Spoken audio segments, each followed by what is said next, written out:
తర్వాత మీ అంటే ఏదైతే వ్యాపారం ఉందో ఇప్పుడు ఆటో వాళ్ళ పరిస్థితి ఏ విధంగా తయారైంది?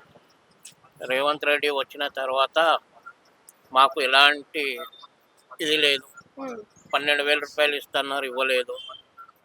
ఆ డిస్ట్రిక్ట్‌లో ఉన్న ఆటోస్ అన్నీ ఇక్కడనే వచ్చాయి. ఏమీ లేదు అతని అంటే పరిపాలనలో. డిస్ట్రిక్ట్ ఆటోలు కూడా ఆపేస్తున్నామని చెప్తున్నాడు కదా ఎక్కడ వ్యాపారులు. ఎక్కడ ఆపడం లేదు. 30 నంబర్, 36, 58 అన్నీ నడుస్తున్నాయి డిస్ట్రిక్ట్ బంద్. అవి బంద్ చేస్తే మాకేమన్నా గిరాకీ అవుతుంది. ఓకే. అంటే ఇంతకు ముందు చూసుకున్నట్టయితే మనకి కేసీఆర్ పరిపాలనలో కూడా యూబర్, ఓలా అవన్నీ ఉన్నాయి. మరి ఇప్పుడు చూసుకుంటే కూడా అవన్నీ ఉన్నాయి. అవిటి వల్లనే మీకు దెబ్బ పడుతుందా? లేదు అంటే ఫ్రీ బస్‌ల వల్ల కూడా? ఫ్రీ బస్సెస్ వల్ల కొద్దిగా ఎఫెక్ట్ పడ్డది. ఓలా, ఊబర్ వల్ల చాలా ఎఫెక్ట్ అయ్యింది. హ్మ్. ఈ డిస్ట్రిక్ట్ ఆటోస్ అన్నీ ఇక్కడ వచ్చేసాయి. హ్మ్. ఓలా, ఊబర్ నడుస్తున్నాయి. ఆ ఓలా, ఊబర్ ఇంతకు ముందన్నా ఎక్కువ ఇస్తుండే అమౌంట్, ఇప్పుడు మరీ తగ్గించిండు అతను కూడా.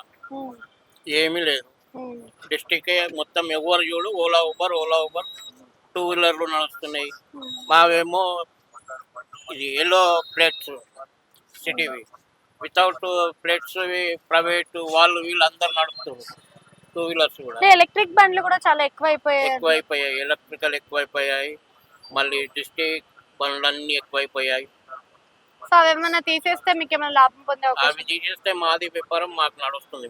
ఇప్పుడు రేవంత్ రెడ్డి ప్రభుత్వం కన్నా ముందు ప్రభుత్వంలో మీరు ఎంత ఇంటికి ఎంత తీసుకెళ్లేవాళ్ళు? ఇప్పుడు ఎంత తీసుకోబోతున్నారు? రోజుకి ఇంతకు ముందు అంటే తెలంగాణ ఉన్నప్పుడు 1000 రూపాయలు, 1200 తీసుకెళ్లేవాళ్ళం. హ్మ్. ఇప్పుడు 500, 400, 600 అవుతుంది.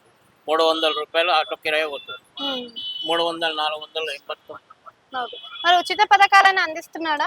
ఏ పథకం లేదు మేడం. ఏ ఫార్మాలిటీస్ ఏది లేదు ఇప్పటి వరకు అయితే.